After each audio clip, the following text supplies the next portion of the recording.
Ya, voalohany indrindra moa zany azonay ambara dia fisaorana indrindra ho an'ireo izay mikarakara satria sehatra anankiray zany izy ity ahafahantsika mampiseho hoe misy ange ny orinasa MPS. Ankoatra ny fampahafantarana ny orinasa MPS moa zany a dia tao koa ny fampahafantarana an'ireo akora fototra izay aparitaky ny orinasa MPS. Mandritrizay hetsika 5 andro ny FEPA 2014 zay zany a dia azo lazaina fa fahombiazana kely ihany ho an'ny orinasa MPS le satria maro tokoa ny olona liana amin'ireo izay vokatra aparitaky ny orinasa MPS. Eny marina aloha fa manao zavatra tsy mora na izany na tsy izany anefa tsy tena hita aminay loatra aloha ho anay orinasa MPS zany dia tena hoe lesiko ao amin'ilay izy fa ny fahakelezan'le toerana zany no hitanay hoe mety hoe tokony afaka hivelatra ary mino izay fa tokony maro tokoa ny mpandray anjara raha ohatra ka somary mivelabelatra kely ilay toerana. Izay ihany ngamba ny hitanay hoe lesiko fa ny ankoatr'izay azo lazaina fa afaky-tanteraka izy kay amin'ny fikarakarana sy ny fanatanterahana ny hetsika 5 andro izay nataon'ny FEPA 2014. Marina fa tsy dia tena hoe mitotona ao anatin'ny fotoam-pialatsasatra ilay hetsika atao kanefa kosa afaka milaza izahay fa amin'ny fotoana izay ohatra hoe tamin'ny lakamisy zao dia azo lazaina fa maro dia maro tokoa ireo mpitsidika izay tonga nitsidika an'ity hetsika nataon'ny MPE ity. Ny sabotsy lahady ihany koa dia tsy ampakan'izay fa nisy ihany koa ireo mpitsidika izay liana ao moa zany ireo izay mitondra ny fianakaviany maha hoe te hijery ny zava-misy manodidina ny fiompiana izy. Ao ihany koa nefa ireo izay tena efa matianina tanteraka amin'ilay fiompiana dia te handalina sy te hanatsara an'izay fiompiana izay izy tonga nitsidika ihany koa nandritrizay fotoana izay. Bajiana roa ngamba ny vokatra aparitaky ny orinasa MPS. Ao zany ireo le vokatra izay ilain'ny mpamboly sy mpiompa mivatana. Raha izay zany dia azo lazaina fa efa miparitaka tanteraka manerana ny nosy ireo vokatra izay nanana ireo satria marina fa tsy manana maso-vo manerana ny nosy ny orinasa MPS fa kosa manana partenaire betsaka ireo teknisianina sy ireo tranombarotra zany izay manana fahafahana manokana afaka mivarotra sy manaparitaka an'ireo akora ireo. Ny anankiray faharoa zany dia misy koa moa zany ny concentré izany hoe sakafo biby izay aparitaky orinasa MPS. Io kosa indray zany dia sanay milaza hoe mbola ny mpiomby eto Antananarivo no tena mampiasa betsaka an'ilay izy amin'izao fotoana izao fa mino izahay fa aorianan'ity hetsika ity dia mety hiparitaka amin'izay manerana ny nosy izy. Tena afako mihitsy raha ny endrika satria rehefa mandray anjara faratako tombo dia ny fampahalalana ny olona mpanjifa ny anaranao aloha tena zava-dehibe indrindra.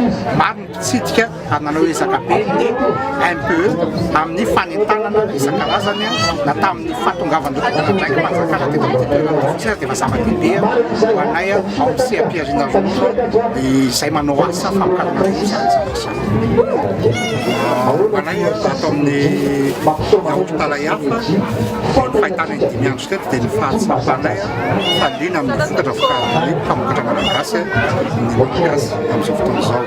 Dia zany naseho tamin'ity stade teto nandritro foara teto ity ny vokatra ny zana nanara-penitra zany nanaraka ny fenitra teknika amin'ny fahadiovana sy ny hatsarana. Ohatra hoe ny fromazy dia tsy mivoatra fromazy tsy masaka izay amin'io fa nahazo avy anazy nandritry fotoana lavalava. Ny yaourt ny ezahana ny yaourt tsara tsara présentation zany tsara fampisehoana azy zany misehoana dia hitanay ny fahalianan'ny malagasy nandritra an'izay 5 andro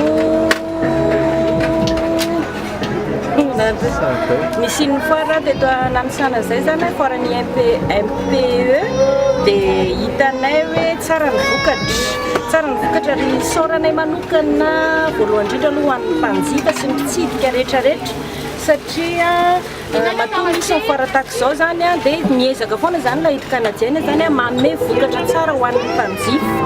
Dia hitanay zany hoe hitanay vaingana zany hoe tsara zany tamin'ity taona 2014 ity par rapport amin'ny tamin'ny taona lasa. Afa-po tsara mihitsy izay to. Fahitana mpitsidika ny lahity kanadiana zany zavatra rantinay teto amin'ny taty amin'ny foara zany dia nafahanay manokana zany hoe tsy dia tena hita firy any amin'ny magasin point de vente lahity kanadiana misy eto Antananarivo. Nafahanay mihitsy zany hoe reto ny tokony reto mety entana andeha, reto mety mbola zava-baovao tsy fantatry ny mpanjifa. Dia matetika koa zany ny mpanjifa hoe mahita hoe lahity canadienne dia ny fahafantarany mpanjifa an'ilay lahity canadienne zany dia rabazina hoe mamokatra posy atody fotsiny. Nefa zany lahity canadienne amin'izao fotoana izao zany dia efa mivoatra be mihitsy. Dia izay zany zao manodina charcuterie, produits laitiers rehetrarehetra zany dia anananay ny yaourt, ny fromage, ny beurre, ny fromage blanc, raha resaka produits laitiers. Poulet vivant io moa zany mangoy fotsiny iny fahafantaran'ny mpanjifanay poulet vivant sy ny atody. Dia tia kebab tia koa zany isaky ny misy zany ny foire matetika isaky misy manao foire zany lahity canadienne dia tsy maintsy mampiasa manao kebab foana. Dia io koa tena hitanay hoe mahasarika mpanjifa be dia be. Zany hoe ilay kebab amin'ny fahafantarany olo azy aloha dia bazina viande na mouton. Dia nefa zany tamin'ity indray mitorak'ity izy hatramin'izay moa zany fa tsy hoe tamin'ity indray mitorak'ity dia nataonay viande nefa ny macération ny saosy miaraka amin'izany no secreten'ilay ity zany araka ilay efa teniteny voalohany teo hoe ny fahafantarany olona lahity canadienne zany hatramin'izay dia atosy atody foana hatramin'izay. Fa amin'izao fotoana izao zany lahity canadienne afaka mifaninana amin'ny resaka sakafo rehetrarehetra, charcuterie, produits laitiers, resaka snack, glace.